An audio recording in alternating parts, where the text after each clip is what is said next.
کی جو نیو بک ہے گریڈ 12 کے لیے 12ویں کلاس کے لیے، اس کی نظم نمبر 5 انسان کامل کی برکات کی ہم نے مکمل تشریح کی تھی۔ آج کی اس ویڈیو میں ہم اس کی مکمل مشق، خلاصہ اور مرکزی خیال کمپلیٹ کریں گے انشاءاللہ اس ویڈیو میں۔ ہماری مشق یہاں سے شروع ہو رہی ہے۔ سوال نمبر 1 ہے، الطاف حسین حالی کے کلام سے متعلق استاد محترم استانی صاحبہ کے بتائے ہوئے اشارات اور نکات کو غور سے سنیں۔ ان نکات اور اشارات کی روشنی میں درج ذیل کلام کی فہم کا تجزیہ کریں اور اپنی رائے دیں۔ یعنی کہ تمہاری عزتیں تھی، اوج تھا، رتبہ تھا، شانیں تھی، تمہاری بات تھی، احکام تھے، کہنا تھا، آنے تھی، تمہارے ذکر میں سرگرم دنیا کی زبانیں تھیں، تم ہی تم تھے زمانے میں، تمہاری داستانیں تھیں، غرور و ناز کم کرنا پڑا تھا ایک عالم کو، سرے تسلیم خم کرنا پڑا تھا ایک عالم کو۔ اب ہم نے فہم کا تجزیہ کرنا ہے کہ الطاف حسین حالی کے اس اقتباس کا تعلق ان کی شہرہ آفاق نظم، جس کو شہرت حاصل ہے، مد و جزر اسلام سے ہے۔ یہ نظم اسلامی تاریخ کے عروج و زوال کو بیان کرتی ہے اور مسلمانوں کو اپنے شاندار ماضی کی یاد دلا کر بیداری کی تلقین کرتی ہے۔ مدرجہ بالا اشعار میں حالی مسلمانوں کے دور عروج کی منظر کشی کرتے ہیں۔ ان کا کہنا ہے کہ ماضی میں مسلمان دنیا کی قیادت کر رہے تھے، کہ دنیا کے بادشاہ تھے، ان کی عزت، مرتبہ اور شان دنیا بھر میں مسلم تھی، دنیا بھر میں مانی ہوئی تھی، تسلیم کی ہوئی تھی۔ ان کی باتوں کو قدر کی نگاہ سے دیکھا جاتا تھا، ان کے احکامات کو قانون کا درجہ حاصل تھا، ان کے اقوال اور طرز حیات کو دنیا اپناتی تھی۔ مسلمانوں کی علمی، اخلاقی اور روحانی عظمت اتنی بلند تھی کہ دنیا کی زبانیں ان کا ذکر کرتی تھی۔ اس وقت دنیا کے مختلف خطوں میں مسلمانوں کی حکمرانی اور کارنامے مشہور تھے۔ پوری دنیا نے ان کے علم و کردار، انصاف اور حکمت کو تسلیم کیا، چنانچہ ایک وقت تھا کہ دنیا کو سر تسلیم خم کرنا پڑا، یعنی پوری دنیا مسلمانوں کی عظمت کے سامنے جھک گئی۔ رائے ہے اس میں یہ اشعار نہ صرف ماضی کے شاندار دور کی تصویر پیش کرتے ہیں بلکہ حالیہ انحطاط کے تناظر میں ہمیں دعوت فکر بھی دیتے ہیں۔ حالی چاہتے ہیں کہ مسلمان اپنی کھوئی ہوئی عظمت کو یاد کریں اور اپنی اصلاح کر کے دوبارہ وہی وقار حاصل کریں۔ یہ اشعار آج کے دور میں بھی مسلمانوں کے لیے سبق آموز اور بیداری کا پیغام رکھتے ہیں۔ سوال نمبر 2 ہے، حفیظ جلندری کی شامل نصاب نظم انسان کامل کی برکات کے درج ذیل اشعار کو پڑھ کر حوالوں کے ساتھ تشریح کرتے ہوئے تنقید و تبصرہ کریں۔ اس کی مکمل تشریح آپ تشریح کی ویڈیو میں دیکھ سکتے ہیں۔ چینل کی پلے لسٹ میں جائیں، وہاں آلریڈی تشریح کی ویڈیو موجود ہے۔ سوال نمبر 3 ہے، انسان کامل کی برکات ایک طویل نظم ہے جس میں مسلمانوں کے عروج و زوال کی تاریخ بیان کی گئی ہے۔ حفیظ جلندری سے قبل یہ کام الطاف حسین حالی اپنے اسلوب سے یہ کارنامہ سر انجام دے چکے تھے۔ تمام طلبہ اس کلام کو اپنے حافظے سے دیگر مثالوں الطاف حسین حالی کی مد و جزر اسلام کے ساتھ ادا کریں۔ تو اس کا جواب ہے، انسان کامل کی برکات دراصل حفیظ جلندری کی طویل نظم شاہنامہ اسلام کا حصہ ہے، جو اسلامی تاریخ کی عظمت، عدل، مساوات، خدمت خلق اور روحانی بلندی کو نہایت پر اسرار اور شعری انداز میں پیش کرتی ہے۔ اس نظم میں نبی کریم صلی اللہ علیہ وآلہ وصحبہ وسلم کی قیادت میں قائم ہونے والی ریاست مدینہ کے سماجی، اخلاقی، اقتصادی اور روحانی نظام کو اجاگر کیا گیا ہے۔ حفیظ جلندری سے قبل یہی کام الطاف حسین حالی نے اپنی شہرہ آفاق نظم مد و جزر اسلام، جسے مسدس حالی بھی کہا جاتا ہے، میں انجام دیا، جو مسلمانوں کے عروج، انحطاط اور اصلاح کی پرزور دعوت پر مشتمل ہے۔ اب طلباء کو اساتذہ کی رہنمائی میں درج ذیل نکات کے تحت نظم کی ادائیگی کرنی چاہیے، یعنی کہ موضوع کی یکسانیت۔ الطاف حسین حالی، تمہاری عزتیں تھی، اوج تھا، رتبہ تھا، شانیں تھی، تم ہی تم تھے زمانے میں، تمہاری داستانیں تھی۔ یہ اشعار مسلمانوں کے ماضی کی عظمت اور موجودہ زوال کی نشاندہی کرتے ہیں کہ ایک وقت تھا کہ مسلمانوں کی حکومت تھی، ہر کوئی مسلمانوں کے گن گاتا تھا، اور ایک وقت ہے کہ مسلمان جو ہیں وہ خود مجبور ہیں دوسروں کا حکم ماننے پر۔ اس کے بعد ہے حفیظ جلندری، یہاں محنت کو اپنے حق میں ہوتی تھی نہ محرومی، یہاں سیکھا خوشی کا مسکرانا سوگواروں نے۔ یہ اشعار اسلامی ریاست کے سنہرے اصولوں کی جھلک دکھاتے ہیں۔ سیکنڈ ہے اصلاح اور خودی کی دعوت۔ الطاف حسین حالی، فلک کو بانٹ دی قدرت نے ساری سلطنت تم کو، بتا سکتی ہے کیا تم میں وہ پہلی سی حرارت ہے۔ حفیظ جلندری، یہاں بندے تھے قائم حق پرستی، حق پسندی پر لیا جاتا تھا ذوق انکسار ان کو بلندی پر۔ طلباء کو چاہیے کہ وہ ان نظموں کے اقتباسات اپنے حافظے سے سناتے وقت درج ذیل پہلوؤں پر روشنی ڈالیں۔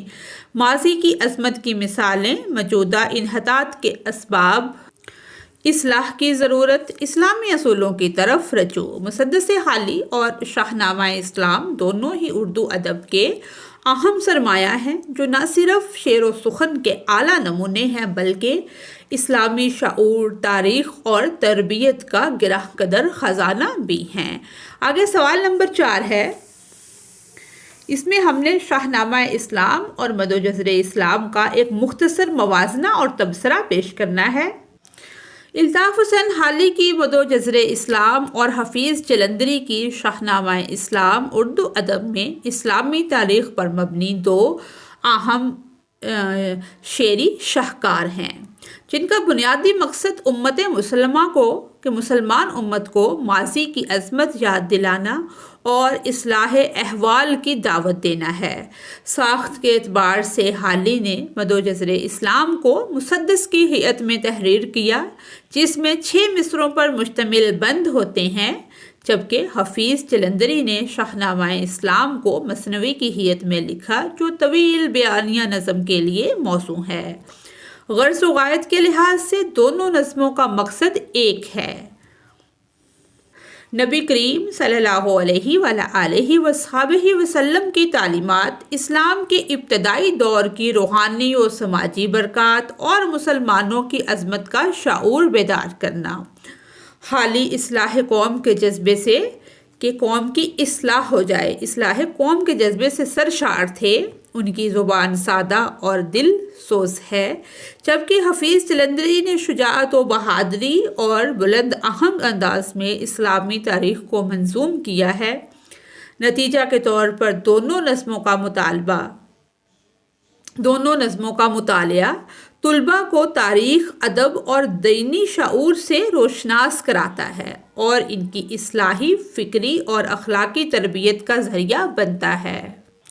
اس کے بعد ہے نظم کا خلاصہ۔ سوال نمبر 5 ہے، حفیظ جلندری کی نظم انسان کامل کی برکات اسلامی معاشرت کے مثالی دور کی عکاسی ہے، جو نبی کریم صلی اللہ علیہ وآلہ وصحبہ وسلم کی قیادت میں مدینہ منورہ میں قائم ہوئی۔ نظم میں اس معاشرے کی روحانی، اخلاقی، سماجی اور اقتصادی خوبیوں کو نہایت خوبصورتی سے منظوم کیا گیا ہے کہ ترتیب کے ساتھ جوڑا گیا ہے۔ نظم کے مطابق جب رسول اکرم صلی اللہ علیہ وآلہ وصحبہ وسلم کی بعثت ہوئی، یعنی کہ جب آپ تشریف لائے، تو روح الامین اور اللہ کی رحمت بھی ساتھ ساتھ متحرک تھی، یعنی کہ حرکت میں تھیں۔ علم، عرفان، بندگی، اخلاص، مساوات اور سادگی ہر طرف نمایاں تھے۔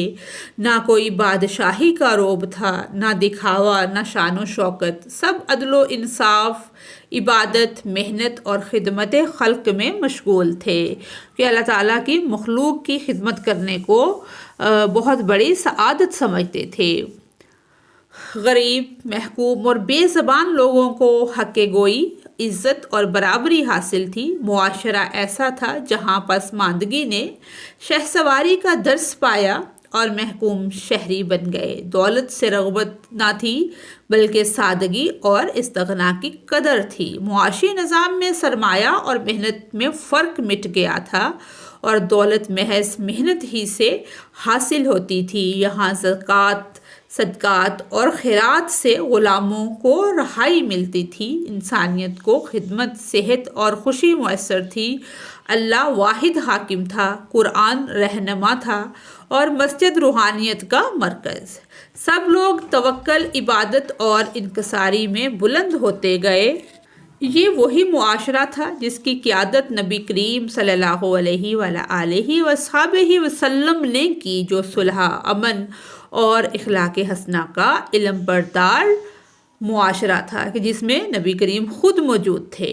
آخر میں شاعر بیان کرتا ہے کہ رسول اکرم صلی اللہ علیہ وآلہ وصحبہ وسلم نے انسانیت کو غلامی سے نجات دی، فکر و عمل کو زندگی بخشی اور ایک ایسی قوت دی جو بادشاہوں کو بھی میسر نہ تھی، کہ بادشاہوں کو بھی حاصل نہ تھی۔ یہ خوش نصیبی پوری دنیا کے لیے عام تھی۔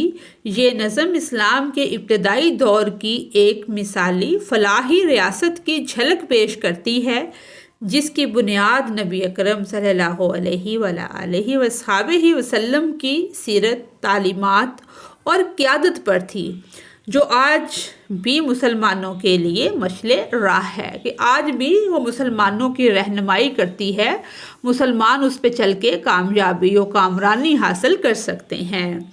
دوسرا ہے جی اس کا مرکزی خیال، سوال نمبر 6 جو ہے کہ نظم انسان کامل کی برکات کا مرکزی خیال یہ ہے کہ نبی کریم حضرت محمد صلی اللہ علیہ وآلہ وصحبہ وسلم کی قیادت میں قائم ہونے والی اسلامی ریاست مدینہ ایک مثالی معاشرہ تھا، جہاں عدل، مساوات، علم، اخوت، عبادت، خدمت خلق اور انسانی فلاح کے اعلیٰ اصولوں کو عملی جامہ پہنایا گیا۔ شاعر کے نقطۂ نظر سے یہ نظم اسلامی تعلیمات کی روشنی میں تشکیل پائے ہوئے ایک مثالی معاشرتی، روحانی اور اخلاقی نظام کی ترجمانی ہے، جہاں انسان اپنی حقیقی قدر و منزلت کو پہچانتا ہے اور غیر اللہ کی غلامی سے نجات حاصل کرتا ہے۔ قاری کے لیے یہ نظم رہنمائی، حوصلہ افزائی اور فکری بیداری کا پیغام دیتی ہے۔ وہ اس نظم کے ذریعے جانتا ہے کہ ایک مثبت، پرامن اور بامقصد زندگی کے لیے سیرت رسول صلی اللہ علیہ وآلہ وصحبہ وسلم کی پیروی اور اسلامی اقدار کی پابندی کس قدر ضروری ہے۔ اس کے بعد سوال نمبر 7 جو ہے کہ اسلام ایک پرامن مذہب ہے، اس پر ہم نے 350 الفاظ پر مشتمل تقریر لکھنی ہے۔ تو اس کا آغاز ہم کریں گے۔ محترم صدر محفل، معزز سامعین، السلام علیکم ورحمۃ اللہ وبرکاتہ۔ سب سے پہلے کوئی نہ کوئی شعر ہم ایڈ کر دیں گے۔ امن ہر شخص کی ضرورت ہے، اس لیے امن سے محبت ہے۔ اس کے بعد ہم اپنا موضوع پیش کریں گے کہ آج میری آج کی تقریر کا موضوع ہے اسلام ایک امن پسند مذہب۔ اسلام، جس کا مطلب ہی سلامتی، امن اور خیر خواہی ہے، دنیا کا وہ عظیم مذہب ہے جس نے انسانیت کو امن، انصاف اور بھائی چارے کا پیغام دیا۔ اسلام نہ صرف انسانوں بلکہ تمام مخلوقات کے ساتھ حسن سلوک کی تعلیم دیتا ہے۔ قرآن پاک میں ارشاد ہے، ترجمہ، اور زیادتی نہ کرو، بے شک اللہ زیادتی کرنے والوں کو یا زیادتی کرنے والوں کو، حد سے بڑھنے والوں کو پسند نہیں کرتا۔ اسلام نے ظلم و جبر سے منع کیا اور عدل و انصاف کو معاشرے کی بنیاد قرار دیا۔ نبی کریم صلی اللہ علیہ وآلہ وصحبہ وسلم کی سیرت طیبہ میں ہمیں بے شمار مثالیں ملتی ہیں جن سے ظاہر ہوتا ہے کہ آپ صلی اللہ علیہ وآلہ وصحبہ وسلم نے ہمیشہ امن کو ترجیح دی۔ صلح حدیبیہ، فتح مکہ اور کفار کے ساتھ حسن سلوک امن پسندی کی زندہ مثالیں ہیں۔ اسی طرح نبی کی حدیث ہے کہ مسلمان وہ ہے جس کی زبان اور ہاتھ سے دوسرے مسلمان محفوظ رہیں۔ اسلام نے جو جنگ کی اجازت دی ہے وہ صرف دفاع کے تحت دی ہے، اس میں بھی سخت شرائط ہیں کہ کسی انسان کا، معصوم انسان کا قتل نہ کیا جائے، عورتوں کا قتل نہ کیا جائے، بچوں کا قتل نہ کیا جائے، بوڑھوں کا قتل نہ کیا جائے، فصلوں کو برباد نہ کیا جائے، جانوروں کو نہ مارا جائے، کہ اللہ تعالیٰ کا ارشاد ہے کہ جس نے کسی انسان کو خون کے بدلے کے بغیر یا زمین میں فساد روکنے کے علاوہ قتل کیا تو گویا اس نے تمام انسانوں کو قتل کر دیا، اور جس نے کسی کو زندگی بخشی اس نے گویا تمام انسانوں کو زندگی بخشی۔ اسلام ہر اس سوچ اور عمل کو رد کرتا ہے جو معاشرے میں نفرت، تشدد یا انتشار پھیلائے۔ نبی کریم صلی اللہ علیہ وآلہ وصحبہ وسلم نے فرمایا، کسی کالے کو گورے پر، کسی عربی کو اجمی پر اور اجمی کو عربی پر کوئی فضیلت نہیں۔ فضیلت کی بنیاد صرف تقوی ہے، کہ فضیلت ہے لیکن بنیاد کیا ہے؟ تقوی۔ تقوی کی بنا پر فضیلت ہے، کیونکہ تم سب جو لوگ ہو، تم سبھی آدم کی اولاد ہو، اور آدم مٹی سے پیدا کیے گئے تھے۔ معزز سامعین، آج ضرورت اس امر کی ہے کہ اسلام کی اصل روح یعنی محبت، برداشت، رواداری اور امن کو دنیا کے سامنے پیش کیا جائے۔ ہم سب کا فرض ہے کہ اپنی گفتار و کردار سے، کہ اپنی گفتگو سے بھی اور کردار سے بھی اسلام کا امن پسند چہرہ دنیا کے سامنے لائیں، تاکہ غلط فہمیاں دور ہوں اور دنیا کو حقیقی امن نصیب ہو۔ وما علینا الا البلاغ، والسلام علیکم ورحمۃ اللہ وبرکاتہ۔ اس کے بعد ہماری سرگرمی ہے کہ درج ذیل میں سے غزل، مسدس، مخمس جو اس کی غزل کی حیت ہوتی ہے، اس کی ہم نے شناخت یا امتیاز اس میں کرنا ہے۔ جیسے یہ ہمارے 6 مصرے ہیں میر انیس کی، یہ اب ہم دیکھتے ہیں کہ یہ مسدس ہے، مخمس ہے یا غزل ہے۔ تو اس کا جواب ہے کہ یہ مسدس ہے۔ وضاحت اس کی یہ ہے کیونکہ اس بند میں 6 مصرے ہیں اور یہی مسدس کی بنیادی ساخت ہے۔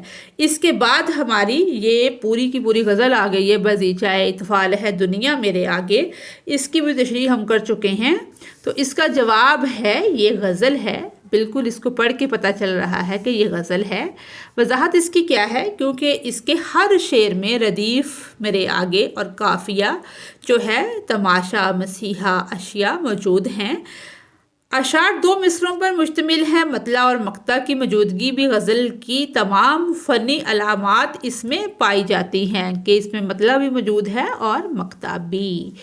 اس کے بعد ہم پڑھتے ہیں نذیر اکبر آبادی کی کہ دنیا میں بادشاہ ہے سو ہے وہ بھی آدمی، یہ بھی ہم پڑھ چکے ہیں۔ اور مفلس و گدا ہے سو ہے وہ بھی آدمی، زردار ہے نوا ہے، زردار یعنی جس کے پاس پیسہ ہے، سو ہے وہ بھی آدمی، نعمت جو کھا رہا ہے سو ہے وہ بھی آدمی، ٹکڑے چبا رہا ہے مطلب کہ جو بھوکا ہے جس کے پاس کھانے کو کچھ نہیں، سو ہے وہ بھی آدمی، کہ سبھی آدمی ہیں۔ تو یہ کیا ہے؟ یعنی کہ اس میں ہم کاؤنٹ کرتے ہیں کہ 1 2 3 4 5، تو یہ کیا ہے؟ یہ مخمس ہے، کیونکہ یہ بند 5 مصروں پر مشتمل ہے اور یہی مخمس کی پہچان ہے۔ آج کی ویڈیو یہیں تک تھی جو کہ مکمل ہوتی ہے۔ اگر آپ کو میری ویڈیو سے کوئی رہنمائی ملتی ہے تو میری ویڈیو کو لائک اور چینل کو سبسکرائب کریں۔ Thanks for watching us.